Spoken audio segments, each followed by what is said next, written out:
Olá, gente peregrina! Olá, gente membrezina! Reagindo a peregrinos.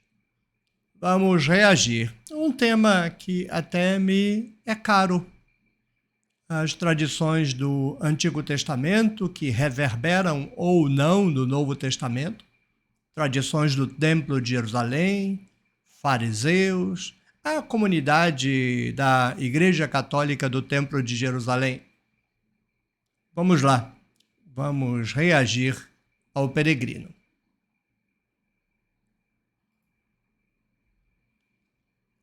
Um, dois, três. Aí está. Mateus Melquíades. Eu, como sempre faço, vou ler e depois eu retorno e comento trecho a trecho. Tá bom?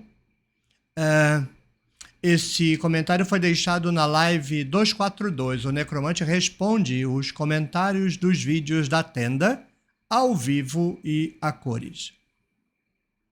Para ambientar, o Senhor pediu minha hipótese sobre anjos na Torá.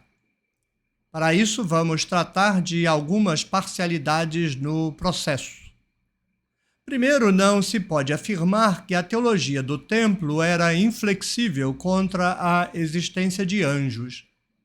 A maior base para isso é um fictício debate de Paulo no Sinédrio, Atos 23:8. Segundo a montagem da Torá, remonta ao período grego inicial, período onde provavelmente os judaítas eram monolátricos. O monoteísmo remonta-se tanto o período grego tardio ou já no romano. Portanto, anjos aqui seriam apenas os mensageiros da corte divina. Possivelmente o farisaísmo posterior incorporou a noção escatológica dos Yázatas do zoroastrismo em seus próprios malachim. Terceiro, por mais que a montagem da Torá seja tardia, ainda assim grande parte de suas perícopes remontam ao período persa. Parte dessas perícopes, persa inicial, textos monárquicos, remontam às tradições e à religião da monarquia do pré-exílio. Assim espelhará a corte do rei, projetada no politeísmo real, dando legitimidade ao governo. Nesses textos temos os filhos de Deus e a Assembleia dos Deuses. Já no período persa tardio, textos sacerdotais, temos o desenvolvimento da monolatria. Obviamente, Yahvé possui uma corte de ajudantes. Porém, só ele deve ser adorado. Talvez espelhe a relação do sumo sacerdote, sacerdotes e levitas. Os textos de intervenção de Yahvé, fora de Judá, e de supremacia contra outros deuses, possivelmente são desse período. Conclusão: a Torá é totalmente polissêmica, costurando artificialmente várias teologias de vários períodos, todos no pós-exílio. Assim, os Elohim da corte de Yahvé foram sendo ressignificados em cada perícope, até serem costurados artificialmente. Muito bem, um belo comentário. Há uma que outra coisa que ponderar, até que ressalvar, mas no geral, grande parte disso eu inclusive reconheço como pronunciamentos aqui do canal. Vou então lendo pausadamente e comentando, trecho a trecho. Vamos lá, Mateus. Eu pedi sua hipótese, sim, porque você pediu a minha. Disse, eu tenho a minha, mas fale a sua. Bem, então se você tem a tua, fale a tua, né? Aí você diz assim, para isso vamos tratar de algumas parcialidades no processo. Seria melhor alguns passos, né? Algumas etapas. Parcialidade tem um sentido diferente aí. Primeiro, não se pode afirmar que a teologia do templo era inflexível contra a existência de anjos. Bem, eu não sei nem se é possível afirmar que eles negavam anjos. você menciona Atos, eu vou comentar Atos quando chegar na sua menção, mas a Torá está cheia de cabo amarrado de malachim, malach. O malach é o mensageiro. A palavra é a mesmíssima para anjo. Você pega a palavra malach, hebraico, traduz malach, não malach. Malach, hebraico, traduz para grego, vira angelos. Temos anjo. Então, não é possível afirmar que a Torá desconhece os mensageiros. E se consta da Torá, não me parece razoável dizer que o Templo de Jerusalém não reconhecia. Mas então nós temos um problema, né? O texto de Paulo, suposto debate paulino. Mas vamos continuar lendo aí, né? Então, primeiro, não se pode afirmar que a teologia do templo é inflexível contra a existência de anjos. Eu, na verdade, iria mais longe. Eu diria que não se pode afirmar que o templo negava anjos. A maior base para isso é um fictício debate de Paulo no Sinédrio. Aqui temos um problema porque você aponta para o Sinédrio como se essa passagem como se fosse ela que desse base para a declaração de que o Templo de Jerusalém rechaçava a doutrina de anjos. Então, você, de um lado, diz que não se pode ser inflexível a despeito dessa passagem, e imediatamente você faz aí uma declaração de valor já para tirar a autoridade da passagem, né? Você chama de fictício. O problema desse argumento é que nessa mesma passagem é negada a ressurreição. Então, a ressurreição também não deve ser flexibilizada porque esse texto é fictício? É complicado. Não dá para jogar para escanteio simplesmente a declaração, porque mesmo que ela seja fictícia, nós temos que lidar com ela fazendo a pergunta: ela corresponde a fatos ou não? E não são apenas anjos que estão sendo negados, também a ressurreição. Então, eu penso o seguinte: quando nesse fictício ou não vem ao caso, se menciona que os saduceus não aceitavam ressurreição, não aceitavam anjos, eu penso que a gente tem que considerar o que sejam anjos no contexto. No Novo Testamento, a doutrina dos anjos já tinha virado um negócio ao modo de RPG. Os anjos tinham virado praticamente um reino com hierarquia, com chefes, subdivisões. Você tem o chefe dos chefes, o três-chefe, o quatro-chefe, o pentochefe, os subalternos. Tá cheio de anjo, tá cheio de diabo, tá cheio de demônio, tá cheio de tralharada. Eu duvido e faço pouco que o Templo de Jerusalém comungasse com isso, mas nem sonho. Então, me parece que o que está sendo interditado é o estado de coisas relacionadas aos anjos. Como você pode encontrar em Colossenses, por exemplo, né? Doxas, potestades, dominações, arcanjos e o diabo todo. Isso, com certeza absoluta, o Templo de Jerusalém não aceitava, não. Mas anjo em si, não me parece o caso. Porque anjo tem no Antigo Testamento, mas não em hierarquia. Não tem hierarquia nenhuma. Anjo nenhum manda em anjo nenhum. Segundo o Templo de Jerusalém, todos os anjos são mensageiros de Yahvé e pronto. Então, o problema aí me parece que num texto talvez mal formulado, porque ele não imaginava, quem o escreveu, que 2000 anos depois estivéssemos nós aqui preocupados com isso, né? Ele está se expressando para a gente que entende do contexto.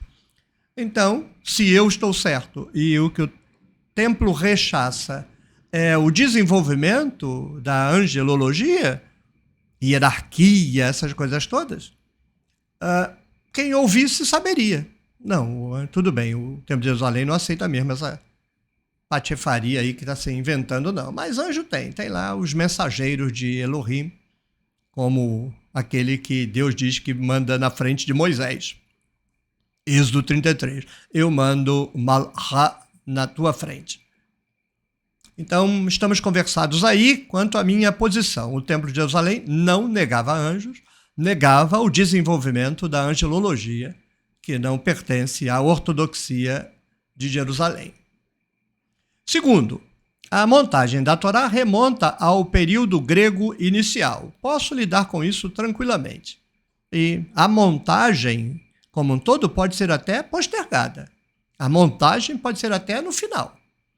Porque não se monta a Torá sem José, e José não foi escrito no primeiro dia do período grego.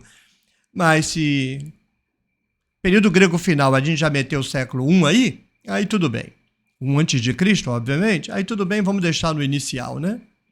Por isso que o melhor aí é meter século, né? Você está falando o quê? Século IV? Século IV, século III, talvez. Período onde provavelmente os judaítas eram monolátricos. Provavelmente não, para mim, com absoluta certeza. O monoteísmo remonta-se tanto a, ok, então a sua ressalva não é quanto a possivelmente eles serem polilátricos, mas já serem monoteístas. Então você diz, não eram monoteístas, eram monolátricos. Ok. Mesmo assim, eu acho que não eram monoteístas e não eram politeístas, eram monolátricos. Mas você é prudente, faz bem. Prudência e caldo de galinha, canja, né? Canja de galinha faz bem para todo mundo. O monoteísmo remonta-se tanto ao período grego tardio ou já ao período romano. Eu concordo em gênero, número, grau. Portanto, anjos aqui seriam apenas os mensageiros da corte divina. Bem, aí voltamos à necessidade de fazer aquela distinção. Anjos aí é o quê? É o que consta da Torá, onde você não vai ver hierarquia nenhuma, subdivisão nenhuma, espectro de cadeia de comando nenhum, ou já é o desenvolvimento enoquita? E eu já menciono isso daqui a pouco quando você mencionar os persas. Então é preciso imediatamente perguntar quando começa o desenvolvimento de uma angelologia artificial, secundária, que se desdobra paralelamente à ortodoxia de Jerusalém, aos olhos da má vontade de Jerusalém, como a ressurreição, por exemplo. Possivelmente, o farisaísmo posterior incorporou a noção escatológica dos Yazatas do zoroastrismo em seus próprios Malahim. Bem, Malahim não é fariseu, Malahim é do Templo de Jerusalém, Malahim é o plural de Malach, mensageiros. Então, os fariseus só têm mensageiro porque está na Torá, está no templo. Então, não é adequado dizer os Malahim do farisaísmo. Não. Malahim é do Templo de Jerusalém, não do fariseu. De outro modo, não penso que os fariseus sejam responsáveis pelo desenvolvimento da angelologia, não. Eu penso que é, pelo menos, descentralizado o processo, porque o judaísmo enoquita, terminologia que é cunhada por conta do livro de Enoque, que não me parece farisaico, já trata disso, né? A angelologia já está em pleno desenvolvimento no livro de Enoque, não tanto quanto no Novo Testamento, mas você vê uma linha que leva direto do livro de Enoque e o judaísmo enoquita, de modo geral, até o Novo Testamento. O fariseu vai lidar com isso, né? Vai lidar com a autorização do Templo de Jerusalém para a concepção de anjo e vai lidar com a administração, a flexibilidade que o Templo de Jerusalém dava, grande igreja católica do Templo de Jerusalém, aos grupos que o constituíam internamente. O Templo de Jerusalém era uma grande redoma de autoridade política e teológica dentro da qual se moviam vários grupos teológicos. Os fariseus são apenas um deles. E os fariseus podem trocar contato, conteúdo, tradições, mitologias com todos os outros grupos, mas só precisa prestar conta ao Templo de Jerusalém. Então, eventualmente, os fariseus desenvolveram uma angelologia independente de Enoque? Não sei. Enoque, eu digo a tradição enoquita, né? Mas no Novo Testamento já está tudo misturado, né? No Novo Testamento, o que está ali plasmado como uma angelologia judaico-cristã é uma amálgama das tradições farisaicas, enoquitas, está tudo misturado já. A massa foi amassada e virou uma única estrutura para a torta judaico-cristã. Terceiro, por mais que a montagem da Torá seja tardia, e ainda assim grande parte de suas perícopes remontam ao período persa. Eu não diria grande parte, não. A menor parte, inclusive. Parte dessas perícopes, persa inicial, textos monárquicos, tem 2 ou 3. Na Torá tem muito pouco texto monárquico. Gênesis 1 é o principal e muito pouca coisa compatível com Gênesis 1. Remontam às tradições e à religião da monarquia do pré-exílio. Assim espelhará a corte do rei, projetada no politeísmo real, dando legitimidade ao governo. Isso é complicado, porque qual é o texto da Torá que espelha politeísmo de fato? Qual seria? Nem Gênesis 1 espelha, né? Complicado. Essa declaração aí me parece complicada. Você teria que mapear isso, apontar concretamente. Não vejo base para isso aí, não. Você tem sobrevivências de verbo no plural para expressões como Elohim, e aí o verbo no plural, mas não são textos monárquicos. No máximo que a gente poderia dizer são tradições pré-exílicas. Mas no pré-exílio não existe só monarquia, né? No pré-exílio você tem monarquia, tem profecia cultica, profecia carismática, profecia crítica. Você tem os sacerdócios dos altos, você tem muitas fontes de tradições. Essas fontes já estão adaptadas na Torá, né? Não acho que estejam ali nuas na forma como estavam quando são incorporações de textos anteriores. Lembrar que Gênesis 1 não é incorporação de texto anterior, é texto escrito no final do século VI. Então, a cosmogonia ali espelha o mundo monárquico, porque a cosmogonia é tradição da coroa, só da coroa, e de ninguém mais além da coroa. Então essa declaração você precisaria dar uma olhadinha nela com calma depois. Já no período persa tardio, textos sacerdotais, e contra-sacerdotais também, mas a esmagadora maioria é sacerdotal, concordo, temos o desenvolvimento da monolatria. Obviamente, já possui uma corte e ajudantes. Porém, só ele pode ser... Não, Javé, né? Obviamente, Javé possui uma corte e ajudantes. Porém, só ele pode ser adorado. Talvez espelhe a relação dos sumos sacerdotes e levitas. Não acho que esse tipo de argumento ajude. Porque se fosse assim, se esse tipo de relação da estrutura sacerdotal fosse a explicação para a monolatria, bem, era assim também lá no mundo polilátrico, e lá não espelha, né? O mundo pensado no período pré-exílico é uma projeção da corte. Você tem o Deus principal e todo mais é subalterno. E aí são outros deuses, são malachim, porque no período pré-exílico você tanto tem uma corte quanto mensageiros. Os deuses secundários não são mensageiros do Deus principal. O Deus principal e também os deuses secundários têm os seus mensageiros.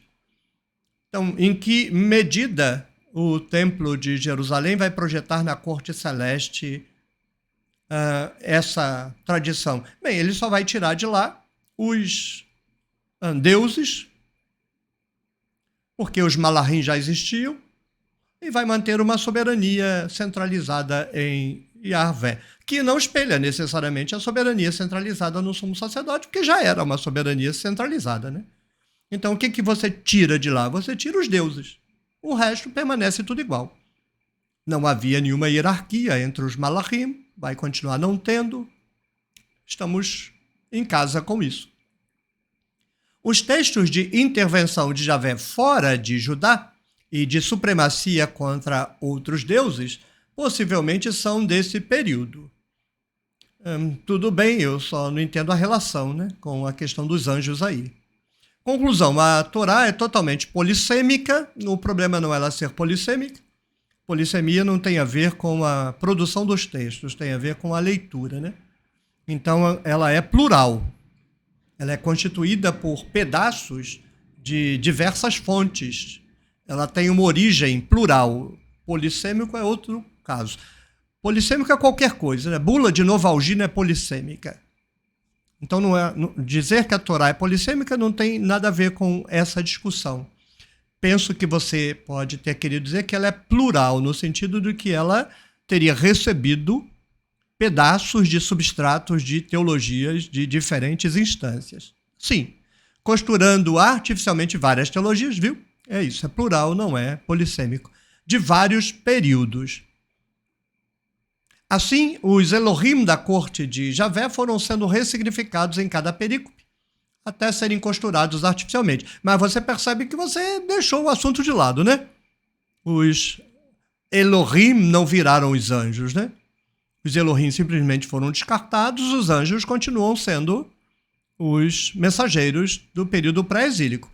O que acontece na prática é que textos em que há a expressão Bnei Elohim, textos, não a tradição passada, textos, são ressignificados nessa reformulação, identificando-os com os Malachim.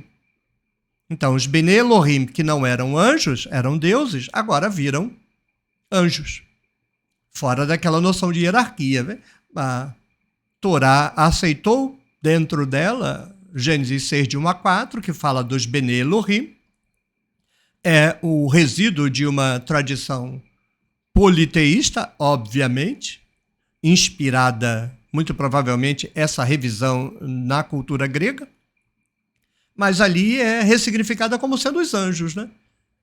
Os anjos de Deus vieram fazer sexo com as mulheres de Deus, no sentido de as criaturas femininas de Deus. Ali já não é mais qualquer possibilidade de identificá-los com os deuses, nem, como querem os conservadores, com a tradição de Caim, bobagem. Vamos aprender a ler direito, não vamos transformar a leitura da Bíblia em venda de doutrina casada, não. Então ali já são os anjos, mas no texto hebraico está Bnei Elohim. Aí sim, ele ressignifica. Não tem problema nenhum. Muito bem, acho que é isso. Eu diria então o seguinte, Mateus, uma boa síntese que precisa de correções, a não ser que eu aqui precise delas, e não penso que seja correto dizer que a Torá rejeitava anjos. Acho que é totalmente correto considerar que a Torá rejeitava o desenvolvimento da angelologia. São coisas completamente diferentes, né? Muito obrigado, gostei do seu comentário. Mais comentários assim acho que podem ajudar ao desenvolvimento dessa comunidade cognitiva em desenvolvimento, né? Muito bom. Aguardo sua próxima contribuição, mas vai entrar na fila porque tem gente pra caramba batendo a porta. Se vocês gostaram, cliquem no joinha, deixem um comentário, compartilhem um vídeo com a sua rede de contatos, tornem-se membro do Clube de Membros da Tenda do Necromante e apoiem o meu projeto de tradução da Bíblia, www.nossabiblialivre.com. Tchau, tchau.